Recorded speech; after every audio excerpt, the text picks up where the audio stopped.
మట్టి వేశారా అని మిమ్మల్ని అడుగుతున్నా.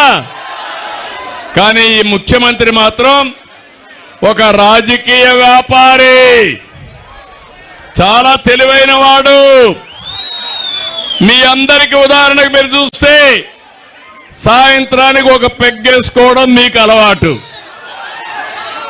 సాయంత్రం కాగానే మద్యం పైన ఆదాయాన్ని తాడేపల్లి కొంపలు లెక్కేసుకోవడం ఆయనకు అలవాటు. అంటే ఇక్కడ మీరు పెగ్గేసుకుంటే ఆయనకు ఆ డబ్బులు వెళుతుంది. ఇది ఎక్కడ చోద్యం అని అడుగుతున్నా. దొంగ తెలివితేటలు ఈ ముఖ్యమంత్రికి. ఎక్కడ ఆన్లైన్లో విక్రమాలు తెలియవు. ఏ షాపులో అయినా వెళితే ఆన్లైన్లో పేమెంట్ ఉందా తమ్ముళ్ళు? ఒక కిళ్ళీ కొట్టుకెళ్ళండి, ఒక టీ స్టాల్కి వెళ్ళండి, అక్కడ గూగుల్ పే ఉందా లేదా అని అడుగుతున్నా. మద్యం షాప్లో ఉందా? ఏంటి కారణం? ఏంటి కారణం? మొత్తం ఆ డబ్బులు ఎక్కడికి పోతున్నాయి? తాడేపల్లికి పోతున్నాయి. అవునా కాదా అని అడుగుతున్నా. పైగా పిచ్చి బ్రాండ్లు ఇవి ఈ తాగితే తమ్ముళ్ళకు కిక్కెక్కదు గాని 2 క్వార్టర్లు వేసుకోవాలి.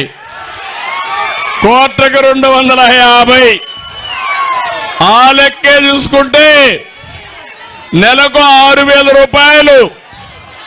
సంవత్సరానికి ఎంత తమ్ముళ్ళు? 72,000 రూపాయలు.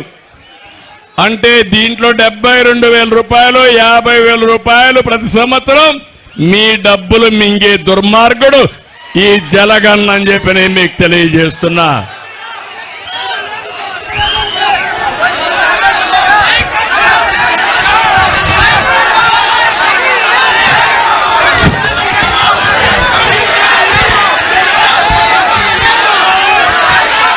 ఈరోజు రాష్ట్రంలో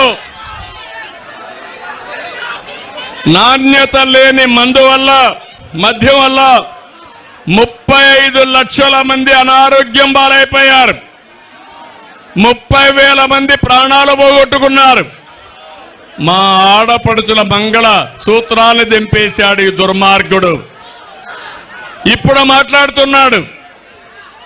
ఆ రోజు మీకు చెప్పాడా లేదా? మద్యపాన నిషేధం చేస్తానని చెప్పాడా లేదా? చెప్పాడమ్మా?